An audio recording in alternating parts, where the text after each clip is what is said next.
బులెటిన్లో మరో breaking news చూస్తున్నాం. రంగారెడ్డి జిల్లా షాద్ నగర్ లో రాత్రి వేళల్లో దొంగలు హల్చల్ చేస్తున్నారు.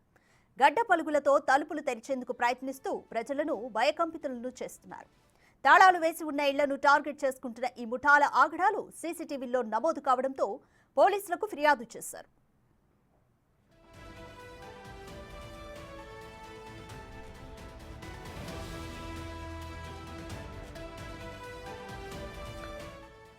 మహబూబ్ నగర్ రోడ్లో ఉన్న సాయిబాబా కాలనీలో దొంగలు గడ్డపార రాడ్లతో ఇళ్లలోకి చొరబడి వాటితో తలుపులు తీయడానికి ప్రయత్నిస్తున్నట్లు సీసీ కెమెరాల్లో రికార్డైంది. తాళాలు వేసి ఉన్న ఇళ్లను మాత్రమే టార్గెట్గా చేసుకునే దొంగలు ఇక్కడ మాత్రం ఇళ్లలో మనుషులున్నా బయట నుంచి తలుపులు తెరవడానికి ప్రయత్నించడం, లోపల నుంచి అరవడంతో అక్కడి నుంచి వేరే ఇంటికి వెళ్లడం చేస్తున్నారు.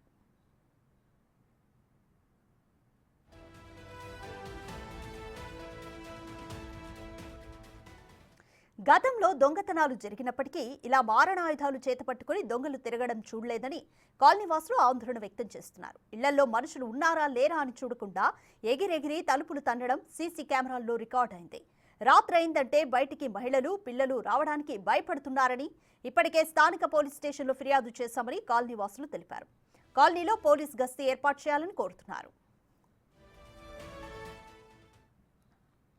గత కొన్ని రోజులుగా వాస్తవంగా భయంతో కూడుకున్న ప్రభావం కనిపిస్తుంది. ప్రొద్దున మబ్బుల 3 గంటల నుంచి 5 గంటల వరకు దొంగలు తిరిగే పరిస్థితి ఏర్పడుతుంది. ఇంట్లో ఉన్నారా లేరా అని కూడా చూడకుండా దొంగలు పడుతుండ్రు. లేని వాళ్ళు ఇంట్లో పడ్డారు అంటే ఒక అర్థం ఉంటుంది, కానీ ఇంట్లో పడుకున్న తర్వాత కూడా వచ్చి వాడికి ఎటువంటి ధైర్యం ఉన్నదో, ఏ సపోర్ట్ ఉందో మాకు తెలుస్తలేదు. వాళ్ళు వచ్చి తలుపులు తన్నడము, గడ్డపాలతో బెదిరియడము, ఇటువంటి లక్షణాలు ఏర్పడుతున్నది. ఆడివాళ్ళు ప్రొద్దున 4 గంటల నుంచి 5 గంటల వరకు ఇల్లు ఊడ్చుకోవడం, వాకిలు తుడుచుకోవడం ఉంటుంది. అట్ట కూడా పుస్తెలు వాళ్ళు కూడా లాగేసుకునే పరిస్థితి, పుస్తే లాగేసుకుంటే భయంతో కూడా బయటకు వచ్చే పరిస్థితి లేదు.